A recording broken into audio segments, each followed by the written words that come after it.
अब देखो यार, अगर तुम लोग कोडी रोड्स के फैन हो तो ये वीडियो तुम्हारे लिए होने वाली है, क्योंकि गाइज कोडी रोड्स के एईडब्ल्यू में करियर और यंग बॉस को लेकर कोडी रोड्स का एक बार फिर से काफी बड़ा आरोप आ रहा है।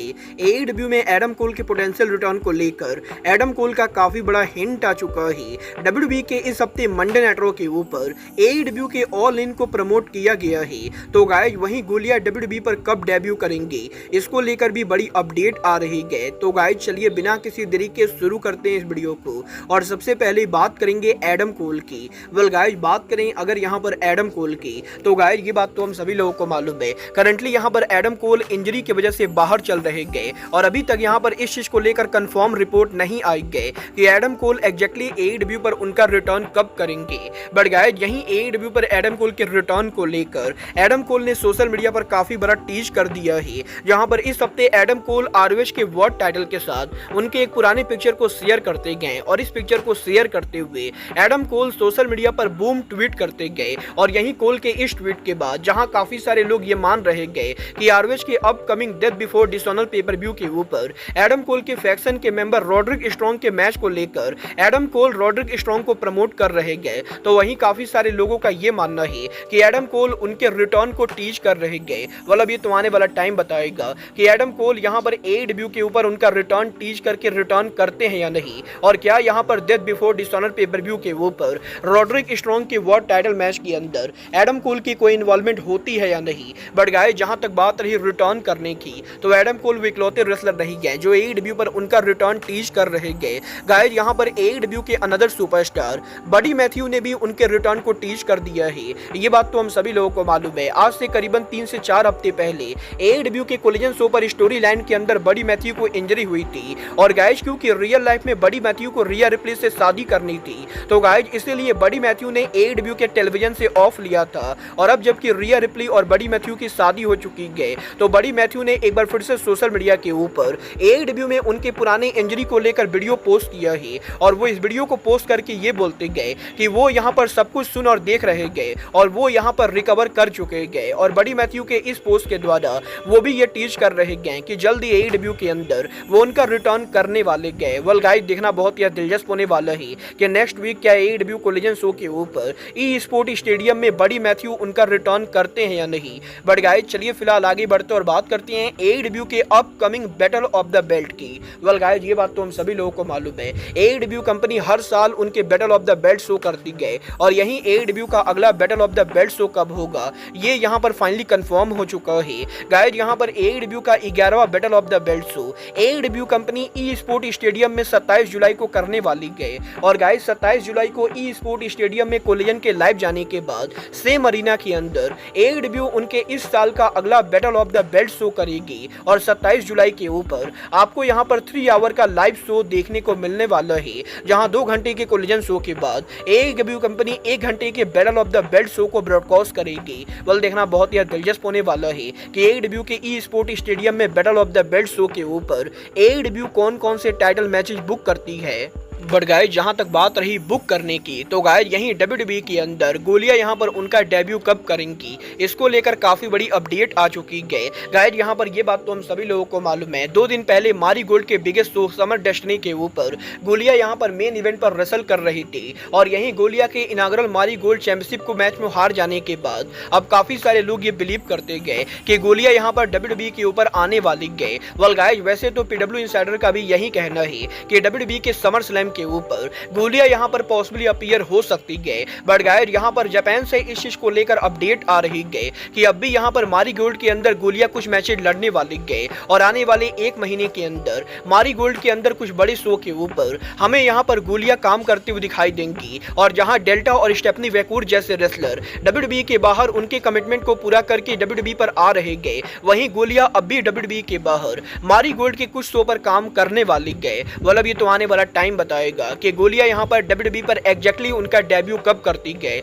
बट गाइस जहां तक बात रही डब्ल्यूडब्ल्यूई की, तो गाइस यहीं आज डब्ल्यूडब्ल्यूई के मंडे नाइट रॉ के ऊपर एईडब्ल्यू के ऑल इन पेपर व्यू को प्रमोट किया गया है। गाइस यहाँ पर ये बात तो हम सभी लोगों को मालूम है, अमेरिका में डब्ल्यूडब्ल्यूई का currently Monday night raw show USA network के ऊपर ब्रॉडकास्ट होता है, तो वहीं अमेरिका में एईडब्ल्यू का dynamite show AEW company TNT और टीबीएस नेटवर्क पर ब्रॉडकास्ट करती गए। बट गाइस यहीं सेम टाइम के ऊपर यूके के अंदर जहां एईडब्ल्यू का डायनामाइट और कोलिजन शो एईडब्ल्यू आईटीवी के ऊपर ब्रॉडकास्ट करती गए, वहीं यूके में एईडब्ल्यू के जगह डब्ल्यूडब्ल्यूई का Monday night raw show TNT network के ऊपर ब्रॉडकास्ट होता है। और जहां अमेरिकन टीएनटी नेटवर्क पर एईडब्ल्यू का शो ब्रॉडकास्ट होता है, वहीं वार्नर मीडिया ने यूके में डब्ल्यूडब्ल्यूई के साथ टीवी डील करके रखा है, जहां पर यूके में टीएनटी स्पोर्ट के ऊपर हर हफ्ते डब्ल्यूडब्ल्यूई उनके शो को ब्रॉडकास्ट करती गए। और यहीं इस हफ्ते जब टीएनटी स्पोर्ट के ऊपर डब्ल्यूडब्ल्यूई का रॉ लाइव ब्रॉडकास्ट हो रहा था, तो डब्ल्यूडब्ल्यूई के रॉ के कमर्शियल्स के बीच में एईडब्ल्यू के ऑल इन पेपर व्यू का प्रमोशन हो रहा था।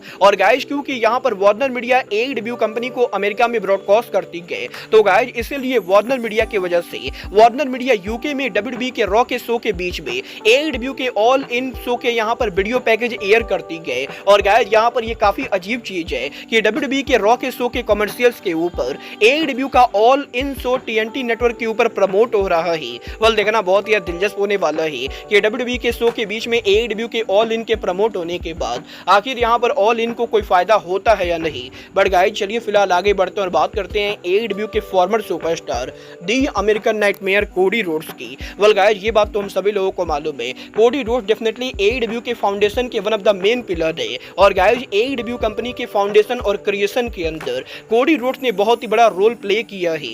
बट गाइस जब से कोडी रोड्स ने एईडब्ल्यू को लीव किया है, तब से यहां पर कोडी रोड्स को लेकर फैंस के बीच में काफी कॉन्फ्लिक्ट होते रहता है। और जहां एईडब्ल्यू के फैंस कोडी रोड्स को बिट्रेल मानते गए, वहीं डब्ल्यूडब्ल्यूई के फैंस कोडी रोड्स को काफी पसंद करते गए। वेल एक बार फिर से इस हफ्ते कोडी रोड्स के लेटेस्ट इंटरव्यू के अंदर कोडी रोड्स ने एईडब्ल्यू और एलीट को लेकर बात की।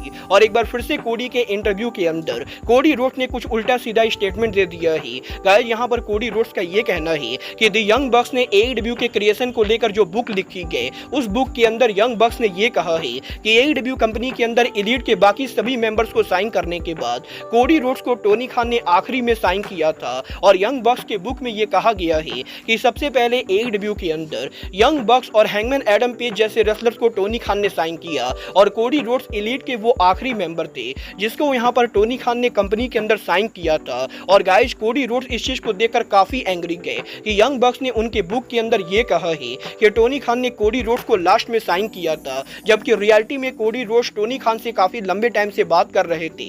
और गाइस भले ही कोडी रोड्स ने एईडब्ल्यू के अंदर लास्ट में कॉन्ट्रैक्ट साइन किया, बट गाइस टोनी खान के साथ कोडी रोड्स बिना कॉन्ट्रैक्ट के भी ऑलरेडी काफी सारी चीजों में काम कर रहे थे। बट यंग बक्स के बुक में ये क्वाट होने की वजह से सोशल मीडिया पर काफी सारे लोग एईडब्ल्यू के अंदर कोडी रोड्स के कंट्रीब्यूशन को लेकर उल्टी सीधी बातें करते गए। और बहुत सारे लोगों को ये लगता है कि कोडी रोड्स एईडब्ल्यू के अंदर उतना कंट्रीब्यूट नहीं किया है जितना एईडब्ल्यू में यंग बक्स या एलीट के बाकी मेंबर्स ने किया है। वेल गाइस यहाँ पर सेम टाइम पर कोडी के इंटरव्यू के अंदर एक बार फिर से कोडी रोड्स ने एईडब्ल्यू से उनके डिपार्चर को लेकर बात की गई, जहां पर कोडी रोड्स का ये कहना है कि उन्हें यहाँ पर हमेशा से पता था कि वो एक दिन एईडब्ल्यू को लीव करेंगे। और गाइस जब यहाँ पर एईडब्ल्यू कंपनी की क्रिएशन हुई थी, कोडी रोड्स उसी समय जानते थे कि एईडब्ल्यू कंपनी वो कंपनी नहीं गए जहां वो उनके करियर को ओवर करने वाले गए। और guys Cody Rhodes AEW company की बेइज्जती बिल्कुल भी नहीं कर रहे गए, बट गाइस कोडी यहाँ पर हमेशा से डब्ल्यूडब्ल्यूई के सुपरस्टार बनना चाहते थे। और गाइस कोडी यहाँ पर डेफिनेटली ये कहना चाहेंगे कि जिस तरीके से कोडी ने एईडब्ल्यू कंपनी को लीव किया, वो चीजें यहाँ पर काफी ज्यादा खराब गई थी। और गाइस एईडब्ल्यू में कोडी के आखिरी कुछ मंथ के ऊपर एईडब्ल्यू के अंदर काफी सारी गलत चीजें हो रही थी। और कोडी यहाँ पर लोगों को ये तो नहीं बताएंगे कि एग्जैक्टली कोडी रोड्स के लास्ट टाइम पर एईडब्ल्यू में क्या हुआ था, बट गाइस कोडी ये बिलीव करते गए कि एक ना एक दिन इन सभी चीजों को लेकर खुलासा होगा। और शायद यहाँ पर फ्यूचर में एईडब्ल्यू के मैनेजमेंट या एईडब्ल्यू के किसी ओरिजिनल रेसलर के द्वारा कोडी रोड्स और एईडब्ल्यू के बीफ को लेकर पूरी स्टोरी बताई जाएगी। बट गाइस फिलहाल के लिए कोडी ये कह सकते गए कि जिस तरीके से कोडी रोड्स का एईडब्ल्यू से डिपार्चर हुआ, वो यहाँ पर बहुत ही गलत तरीके से हुआ। और कोडी उस चीज को लेकर बिल्कुल भी हैप्पी नहीं गए। और गाइस यहाँ पर इसका मतलब ये बिल्कुल भी नहीं गए कि कोडी एईडब्ल्यू के डाउनफॉल या एईडब्ल्यू कंपनी को नीचा दिखाना चाहते गए। But guys Cody Rhodes definitely ये कहना चाहेंगे कि एईडब्ल्यू से कोडी रोड्स का डिपार्चर काफी हैप्पी तरीके से ना होकर बल्कि काफी गलत तरीके तरीके से हुआ। वेल गाइज, मैं यहाँ पर कोडी रोड्स के इस पूरे इंटरव्यू के ऊपर सिर्फ एक बात बोलना चाहूंगा और वो होगा कोडी रोड्स का इंटरव्यू में AEW को लेकर बातें ना करना। गाइज, यहाँ पर ये चीज मैं पिछले 2 साल से नोटिस कर रहा हूँ कि जब से कोडी ने AEW को लीव किया है तब से वो AEW को लेकर सेम चीज बार बार हर इंटरव्यू में रिपीट करते गए, जो मेरे हिसाब से बहुत ही ज्यादा बोरिंग हो चुकी गए। और गाइज, मुझे पर्सनली ऐसा लगता है कि कोडी रोड्स को WWE में उनके करियर पर फोकस करना चाहिए, ना कि सेम स्टोरी को बार बार रिपीट करके बतानी चाहिए। और मैं यहाँ पर कोडी की बेइज्जती बिल्कुल भी नहीं कर रहा हूँ, बट गाइज कोडी रोड्स को मुझे पर्सनली ऐसा लगता है कि ये चूतियापे वाली चीज अब बंद कर देनी चाहिए। वेल गाइज, आपको क्या लगता है AEW कंपनी में एग्जैक्टली कंपनी के फाउंडेशन में सबसे ज्यादा इनपुट किसका है? आप लोग मुझे कमेंट करके बताइए। बट गाइज, अब आज के इस वीडियो में बस इतना ही। मैं मिलता हूँ आपसे अपने अगले वीडियो में। बट गाइज, तब तक के लिए good bye, good night and bang.